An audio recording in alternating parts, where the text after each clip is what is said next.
Welcome to the Falling Walls Breakthrough Conversations. With this format, which is realized in partnership with the Federal Ministry of Education and Research and Springer Nature, we have created an intimate space for interaction with global science leaders, emerging innovators, and entrepreneurs. This is also the chance for you, our audience, to actively participate in this dialogue-oriented conversation and engage in discussion with our guests. My name is Aline Lücken, and I'm a senior editor at Nature Communications, the open access flagship journal of the Nature portfolio. So if you have a question, please use the raise hands function, and we'll try to get to as many questions as possible. So please don't be shy and feel free to ask questions. Now that we've gotten through some housekeeping, it is my honor to welcome Joachim von Braun. He's a professor for economic and technological change at the Bonn University Center for Development Research. His research is on economic development, poverty reduction, food and nutrition security, agriculture, resource economics, and trade. So welcome. At this very beginning, I'd like to go back to the start of your career. You began studying agriculture economics at the University of Bonn in 1970. What was your initial motivation for choosing this field? Well, initially studying agriculture is a little about economics and a lot about soils, plants, animals, so it's agronomy. And I was fascinated about food. I had been traveling in the last year at school in North Africa and have seen how important agriculture is, for instance, in water-scarce areas, such as in Tunisia. That motivated me to dig deeper into this type of agriculture. Economics came later. Okay, so it really began with agriculture. As an agricultural economist now, what are the questions that you are trying to address? Well, in the field of food security, hunger, nutrition, as a question which I think must be addressed with science and research, social science and natural science, is why do we still have hunger?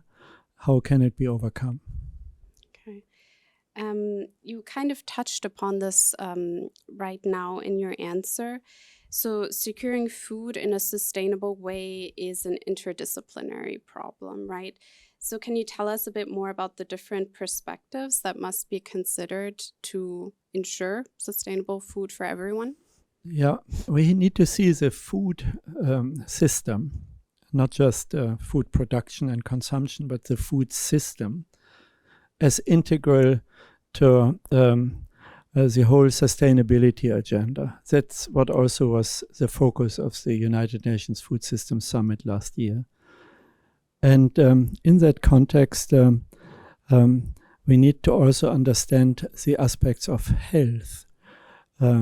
So we like to look at the food system in the context of a One Health perspective, healthy environment, healthy people. That, of course, connects the whole food issues with climate and with the pandemic and so on. So agricultural economics really addresses all socioeconomic issues related to the food system in this broader context. One theme that was raised during the plenary table this morning is inclusion. So this effort must really protect the most vulnerable stakeholders.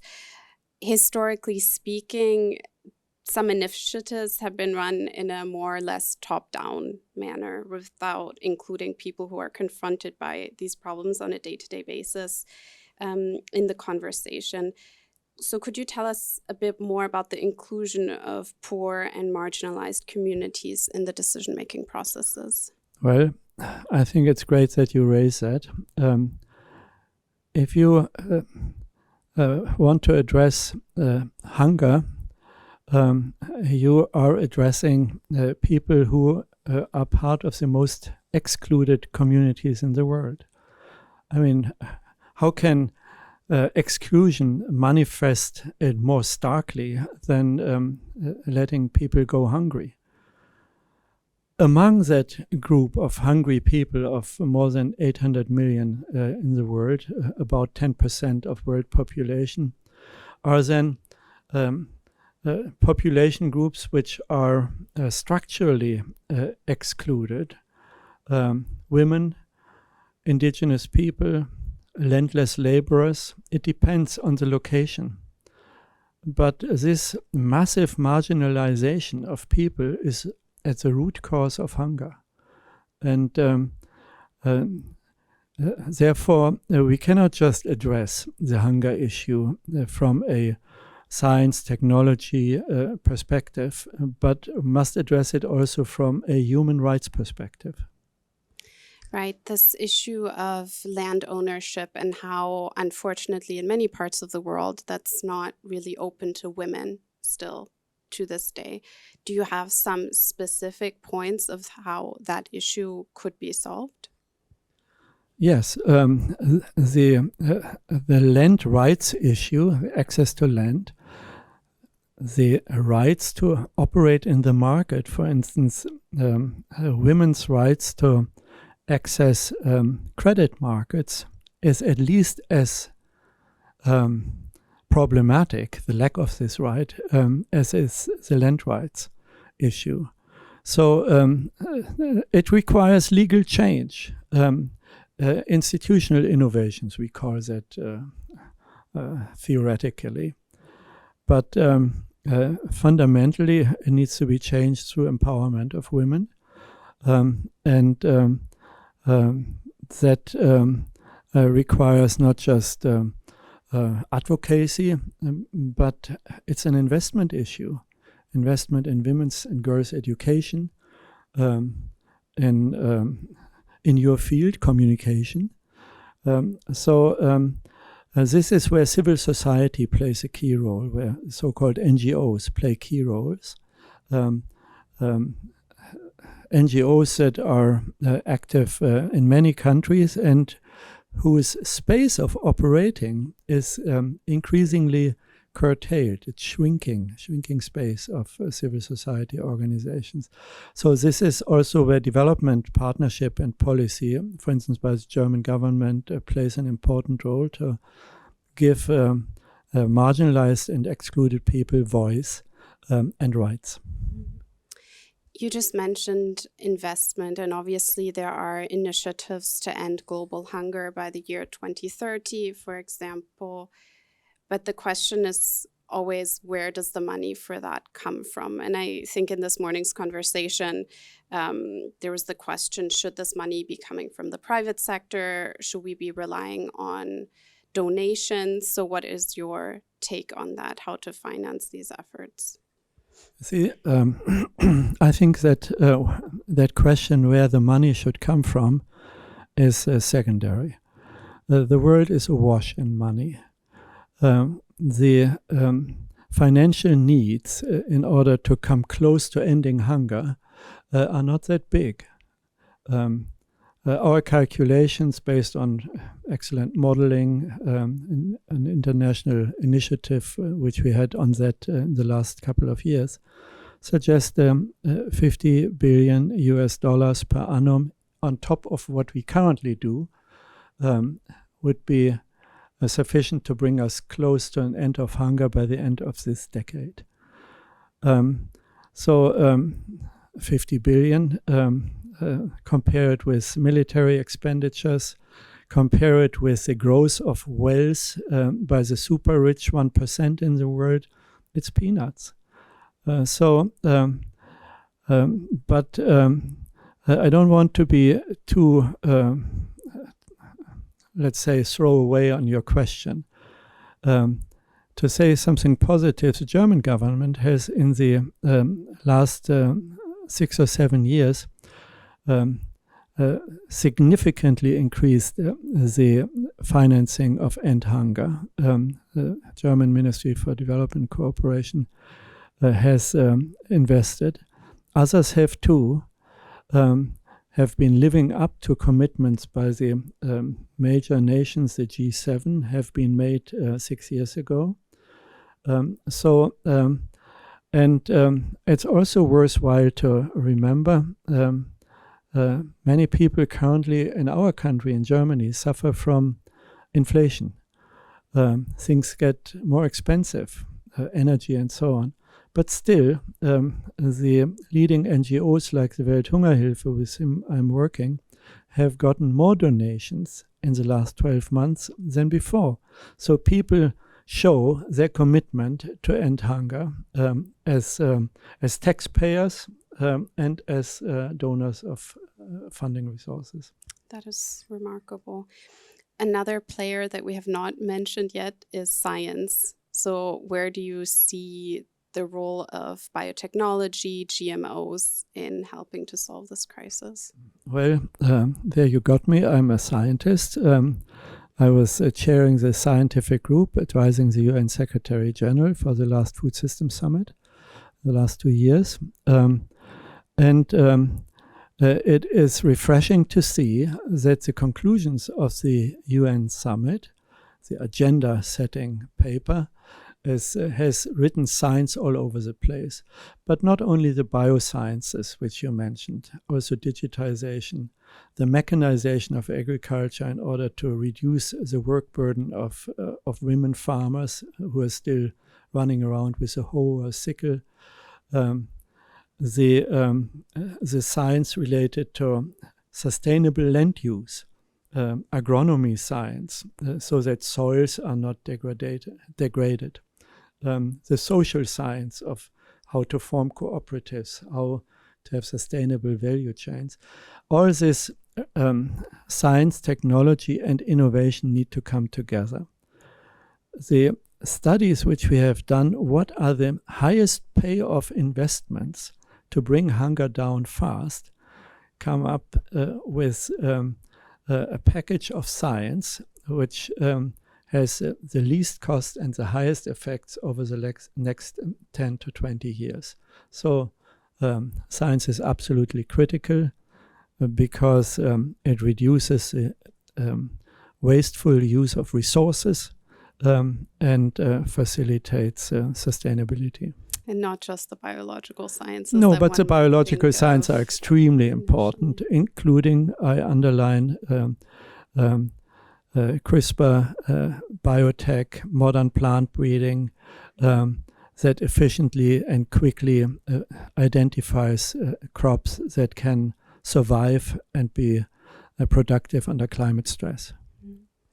Now, switching gears a little bit, as someone who spent extensive time in Washington, D.C., but also in Africa and obviously in Germany, and discussed these topics from people with people from all over the world, could you comment on the role of international collaborations, but also maybe how these conversations differ from country to country? In order to overcome the hunger and food security and malnutrition problem, we not only have a hunger problem. More than 2 billion people don't have a healthy diet. Lack of income or knowledge are the key factors. So it's more complex. We have talked a lot about hunger, but multilateralism, to address your question, is absolutely necessary to overcome the food security problems. We need that for well-functioning trade relationships. We need that for the mobilization of science across borders. And we need multilateralism for the most urgent humanitarian action to address the current hunger crisis. So no country alone can do that, and no single UN organization alone can do that. Right. Completely switching gears one more time, could you comment on the impact of climate change? Here we have the basic problem that the food system contributes more than 30% of greenhouse gas emissions. And on the other hand, the food system and agriculture suffers tremendously under climate change. So it's in a double bind situation. And this complication has prevented the international conference, the COP conferences on climate, we currently have the next one, COP27, have shied away from addressing the food system issues. In Glasgow, for instance, the previous COP, the statement, the concluding statement, has about 5,100 words. It doesn't mention the word food or agriculture or water. Where were the delegations? This will be different starting this week in, I'm optimistic, in Sharm el-Sheikh at COP27. Okay. With the ongoing Russian invasion in the Ukraine, the topic of hunger due to armed conflicts is obviously pressing. What are your recommendations for creating a sustainable food system that would, at least to some extent, make for a crisis-proof society? What the Russian attack on Ukraine has demonstrated is that our food system is highly vulnerable. The volatility in the food system, the up and down of prices, the shutting down of trade, is a serious problem for many countries. And the ripple effects of that war in Europe all the way to Africa are very seriously felt by the poorest countries and poorest people in them. So we need to have smart value chains that also function when one value chain is no longer working well because of trade restrictions. We probably need to be a bit more focused on local and regional food systems rather than globalizing everything. But that comes at a cost. It was cheap to get the wheat, corn, and sunflower oil from Ukraine, as it was cheap to get the natural gas from Russia. So we have lived on cheap, short-term, but vulnerable and risky solutions, and we cannot afford that in a world of 8 billion people. As a final but very important question that I'm sure you get asked a lot, what can the individual person do to help resolve the food crisis? Do you have some recommendations, maybe even for people in the audience? Well, don't underestimate the power of individual people. You can do lots of things. Join an NGO, be part of a movement, create your own movement. You can donate. You can be a pain for policymakers who don't act. You decide at ballot boxes. And if you want to be more fundamentally engaged, you can change your career and move from a job which doesn't impact poverty and hunger to one which does. So it depends on your worldview and your vision.